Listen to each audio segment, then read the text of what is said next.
Hello, everybody. It's been a while since we've done this. Today's December 13th. We're coming to you today because we've been getting a lot of calls, a lot of emails, even interactions at the grocery store, the hardware store about the latest mask mandate from Governor Hochul. I believe she's doing a presentation right now as well, so we'll keep an eye on that.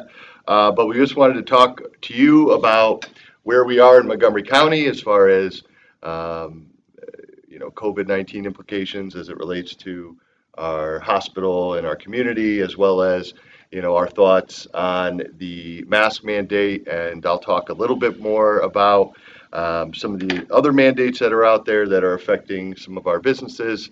Montgomery County is not immune to that. Also, just wanted to, before we get into that, let people know that we had a power outage this morning, and our DPW crews, our sheriff's office, our county staff, we had to shut down our Broadway office. So if you can't get to the DMV today, that is why. It should be back up and running, everybody back to work tomorrow.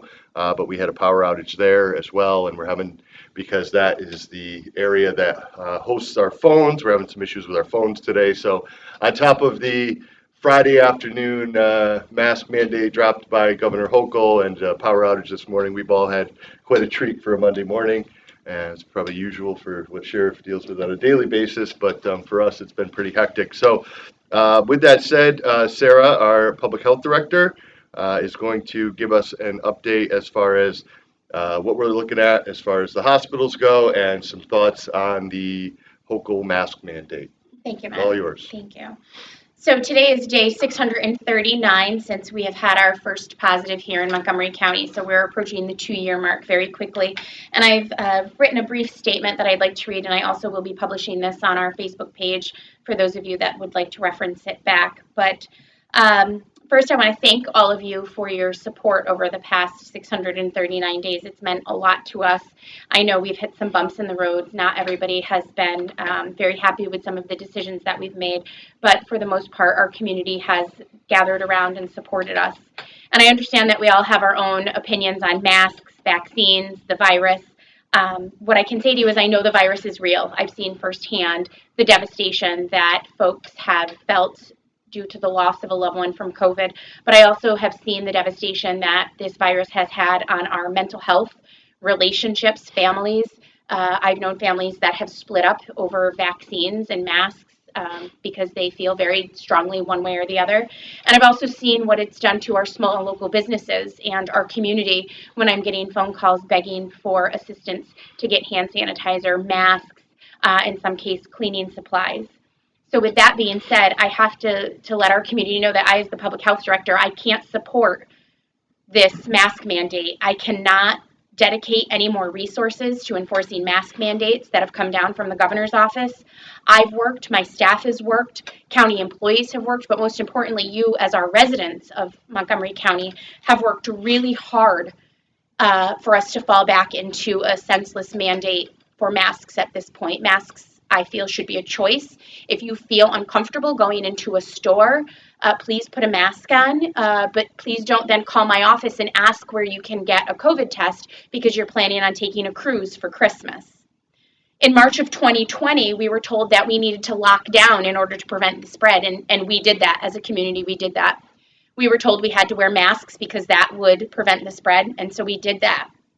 We were told to socially isolate, not just distance, but isolate ourselves. And we did that. We were told to get vaccinated and check, we did that. Vaccines and boosters. What I can tell you is we know the virus has mutated and found a way to live in our community. And I think we need to do the same because we as the county health department and our residents have taken every step possible in order to mitigate and slow the spread of this virus. And the burden that this will place not only on my department, but on the county employees is going to be a hardship, and it doesn't fall in line with the leadership that we have taken in order to protect ourselves and our community. My final message is if you're sick, please stay home, call your primary care provider, continue to wash your hands. If you choose to wear a mask, please do so to keep yourself safe, but do not act out in anger against somebody who is keeping themselves healthy and taking precautions and have made a choice not to wear a mask. Don't punish our small business owners or the people that work there when you go in and they have asked you to put on a mask, or you see somebody who is choosing not to, because they are just trying to go to work like you and I and make a living for their families. And so this holiday season, I've really been reflecting on the acts of kindness and just being kind and understanding where other people are. And our anger is not towards the business owners or each other, it's really towards the governor. So let's keep that in mind when we're here in Montgomery County. As far as our vaccination rates go, I know a lot of people are interested in the data, so I will give you some real today life statistics, and also let you know that my staff currently is right now holding a vaccine clinic where we have almost 200 residents getting their boosters. So the numbers I'm going to give you are not inclusive of those 200. But as far as first dose vaccines, my department has administered 4,275 first doses, 4,000 second doses, and then 432 Johnson & Johnson doses. So that totals 8,707, which is just, as I said, our department. That does not include pharmacies. That does not include state-run sites. We have administered 830 booster shots, plus the 200 that we're doing currently. When we're looking at vaccination rates as a state, the groups that we are focusing on are our most vulnerable, those that are dying. And we know that between the ages of 55 and 64, 82% of Montgomery County residents between 55 and 64 are fully vaccinated. 65 to 74, those age 65 to 74, 99% of our 65 to 74-year-olds that live in this county are vaccinated. And those 75 and above, 90.4% of our 75-year-olds and above are fully 100% vaccinated. So when I look at those numbers, I don't feel that we are in a place where we need to continue operating as though we are in a pandemic, but we need to move forward and live as though COVID is here and it will be a part of our community, just like myself, Matt, and the sheriff. Thank you. And quite frankly, it's going to be like flu season every year. And, I think, I appreciate you sharing your thoughts, Sarah. I know this has been a long, almost 2 years now, getting close to that. And it's been a challenge. And, like you said, there's been a great amount of support and people coming together, but there also has been a lot of anger and frustration. A lot of times when these things happen, it brings out those feelings. And I think it's important that, at this point, we respect people's opinions and are thoughtful of one another. I can tell you just since last Friday, I've gotten calls at the office and emails from across the spectrum, everyone from, saying, this is absolutely, the wrong thing to do, you need to stand up against this, from people that are really worried about, does this mean that the numbers are that bad in Montgomery County? Does this mean that, are we heading towards lockdowns again? To people that are really, on the side of, very cautious and sometimes fearful. So I think we all need to keep that in mind. And, when you see, like you said, families that get together for Thanksgiving and Christmas and, are sensing a real divide here on these issues. And I think we need to do everything we can to come together, especially when things like this happen, where we have, a month-long mask mandate. And I'll tell you this, something that really kind of was impactful to me was I had a conversation with a local business owner that runs a restaurant and very well-respected person in the community. And I saw him and I said, this really stinks, what's happening. And that person said to me, well, we're going to make the best of it. It's the holiday season. At least we're not at 50%. At least we're not shut down. And so I think there's a variety of ways we can look at this. And I'm the type of person, and the type of message that we've tried to put out is one of kindness, one of support, and one of understanding. This is coming out of Albany. This is, kind of, in my opinion, driven to try to, or done to drive vaccine rates up. Where I have a problem personally with what's happening is the use of the word mandate. When you look at our community and see these vaccination rates for folks that are vulnerable, and you look at, who's coming into the ICU. The community has responded the way it should. And I think we should be given the benefit of the doubt to give us the information, make your recommendations, even strongly make the recommendations, but the mandates to me are too much, frankly. Absolutely. And even Matt, when we look at the CDC guidelines and we look at the language and the verbiage coming from the CDC, never once in any of the verbiage does it say mandate. It says recommendation. So the fact that we are adopting something that goes against even what the CDC is saying is just mind-boggling for me. Well, and I have a saying around here where it says, I always like to say, sometimes the juice isn't worth the squeeze. And what happens, I think people are not taking into consideration is, and judging from the anger and the frustration that's coming in my emails on both sides of the issue, these types of things do not do much to bring people back together and get people working together. It creates a lot of confusion. I'll give you an example.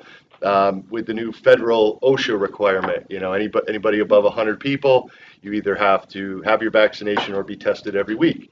That's something that the county will have to pay for, and you do something like asking for, a vaccination card so you can cut those people out of the testing pool, and you see the frustration and the anger that's born out of that.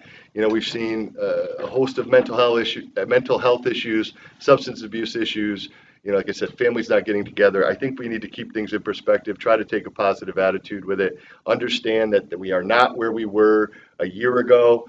Our vaccination rates are where they need to be. Our local hospitals and healthcare centers have been doing a fantastic job.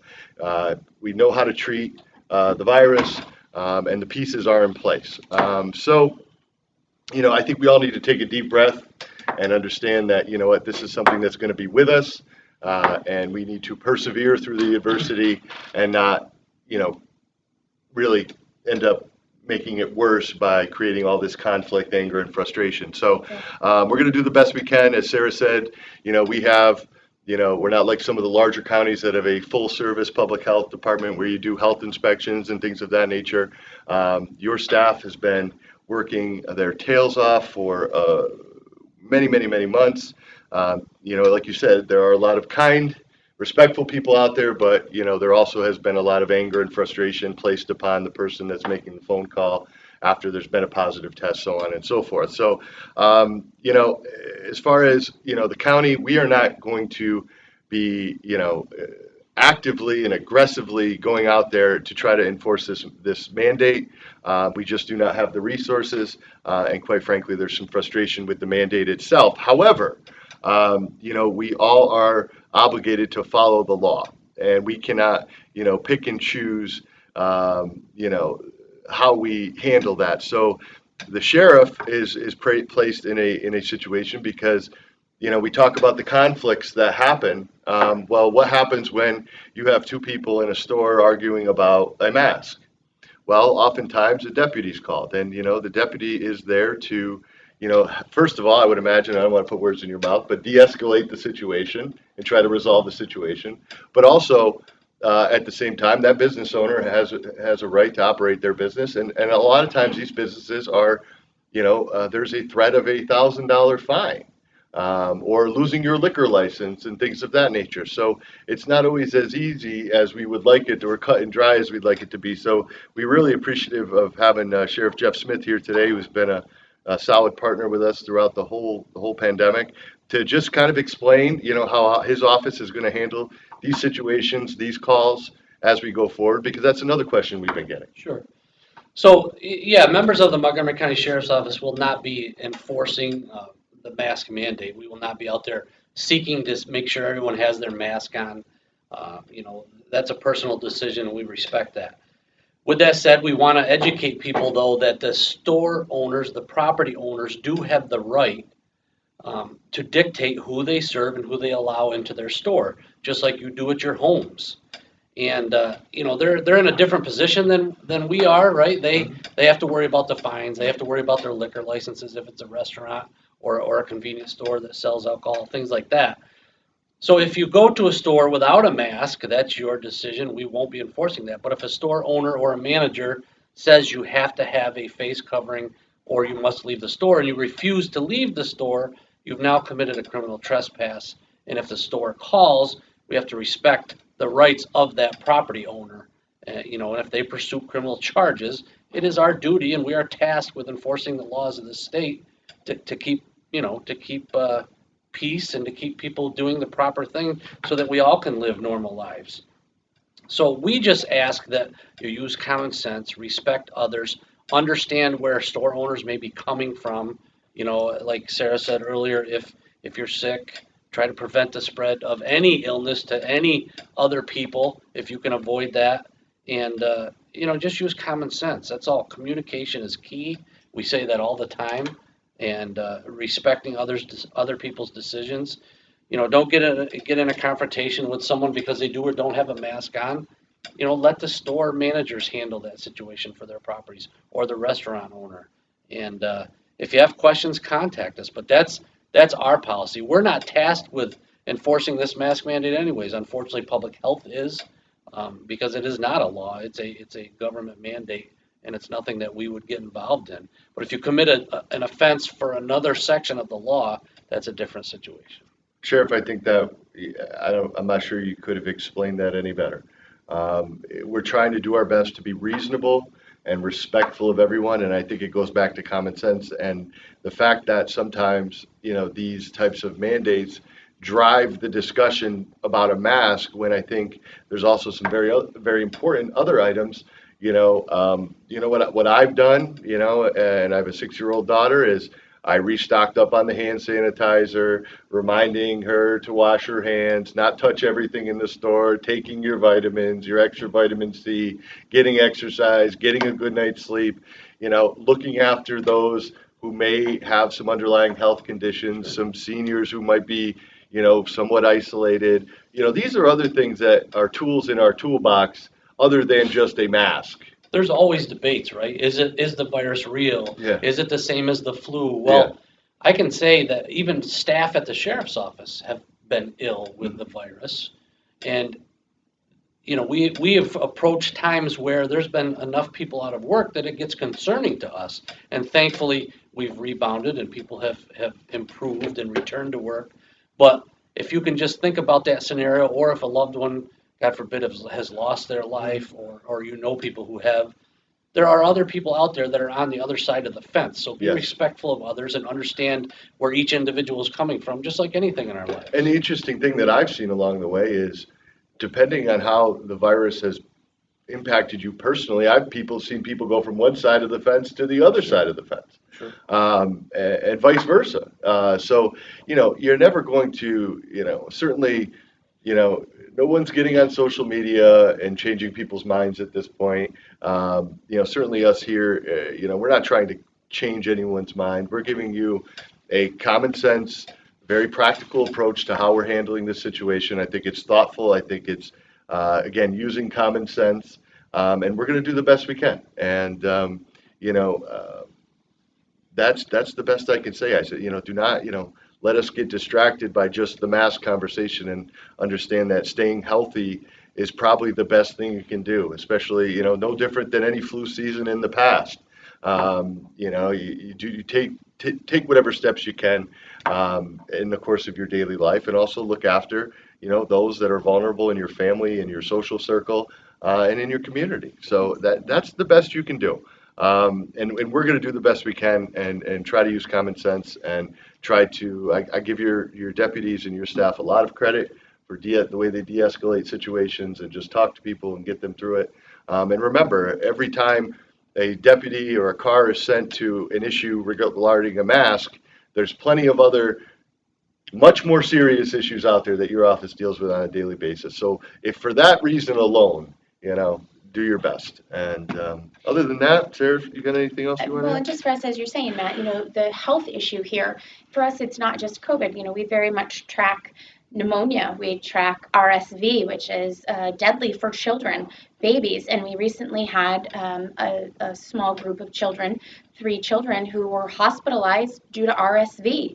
And I've known people in my personal life, their children have been diagnosed with RSV, and it's scary as a parent. We have pertussis, which is whooping cough. The 100-day cough is what whooping cough is classified as. Those illnesses are very communicable and just as deadly for vulnerable populations. And for us, unfortunately, because my entire life is consumed with COVID, I'm struggling and not having the capacity to address those other communicable disease issues that are impacting our community. Strep throat, for example, sounds very simple, but when you have somebody that has chronic strep throat, it's very painful, it's very uncomfortable, and it's very, very communicable, in small areas. So, as you said, Matt, it's not just about COVID. It's about taking your vitamins, keeping yourself healthy, getting your well checkups, and really Getting a good night's sleep. getting sleep. Yeah, especially for you, Sarah and Jeff. Absolutely. But I'll say this, maybe we can kind of wrap this up before we maybe go into a few questions if there are any. We haven't done a Facebook Live in some time. And there's a reason for that, because I think the more and more the COVID-19 pandemic is in your face, you're constantly seeing the headlines, constantly seeing things online to try to get you to click on something or try to get you to watch something. And a lot of times it's the worst of the worst that you can find of that particular day. And we made a decision, and Sarah and I talked about this, of if we felt we were in a good place and we were on top of it, we weren't going to keep throwing it in people's faces. And the reason we decided to do this today was because we wanted to say that we do feel comfortable where the community is. Yes, people are going to get sick. They're going to get sick this year, they're going to get sick next year, and probably the year after that, and so on and so forth. But what we can do is how we handle that adversity. And we did not want to, continue in that mold of trying to, just bring attention to it just for the attention's sake. So, like I said, the sheriff, myself, Sarah, between the three of us, we're in contact with our local healthcare providers. We are seeing every case that comes in and out, every death that comes in and out. And for the most part, there's always exceptions. If you're taking care of yourself, you're a relatively healthy person, you're going to be okay for the most part. Your risk is similar to that of other disease and illness.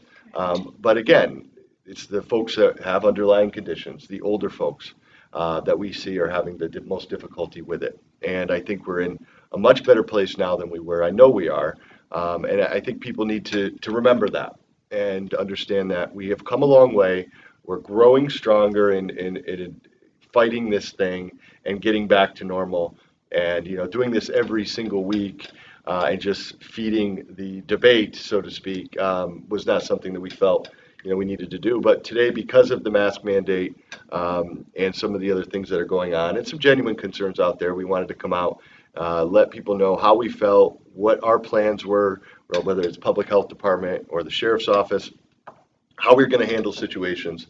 I think it's a very common sense approach, and take it from there. So with that said, Ben, we got any questions out there?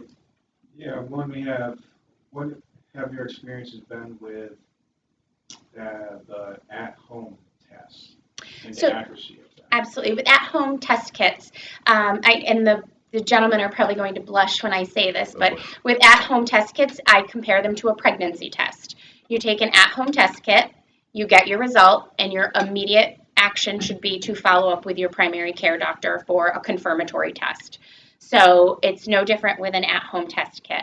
You take your test. If it comes back positive, we are suggesting to folks that you must follow up with your primary care provider, because it could be that, yes, you are COVID positive. It could be that the test was not administered properly. My struggle with the at-home test kits is the sample needs to be collected in a very specific way for you to get an accurate result.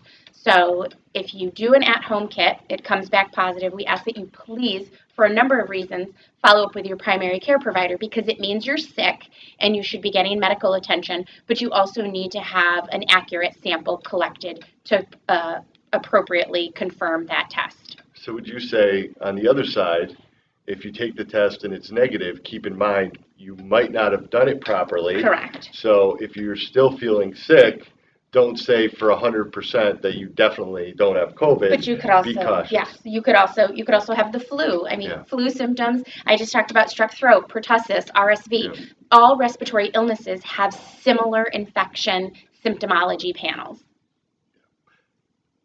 That's good. One big thing that I've noticed that seems to be just the absolute clear kicker is, if you're without your taste and smell, Yes, that to me throughout this whole experience, and we've experienced a great deal both professionally and personally, that seems to be the one thing that's just a dead giveaway. absolutely. When we first started talking about COVID, we were concerned with fever and cough and chill and more flu-like symptoms. But even now, and Matt and I will say, oh, we'll roll the dice, this is definitely a COVID, right? Yeah. And it's not, it ends up being the flu. But the minute somebody doesn't have taste or smell, we know That's we can bet usually- on it that yeah. it's going to be a COVID-related issue. Sheriff, any parting words, sir? I don't think so. I'll just reiterate communication, respect, patience. Yep. Again, it's those are the things we should live by anyways, Yes. every day, right? Especially this time of year, because everybody's busy, everybody's a little stressed out. We've gone through a rough couple years. I talked to a local reporter recently about the violence. The violence is through the roof. Respect other people, de-escalate yourself. Yeah. Don't require us to de-escalate a situation. Take some time to take a deep breath, walk away, and think better about your next action before it causes more problems. I couldn't agree more. And I'd just like to finish by, thanking Sarah read off some of the vaccination numbers.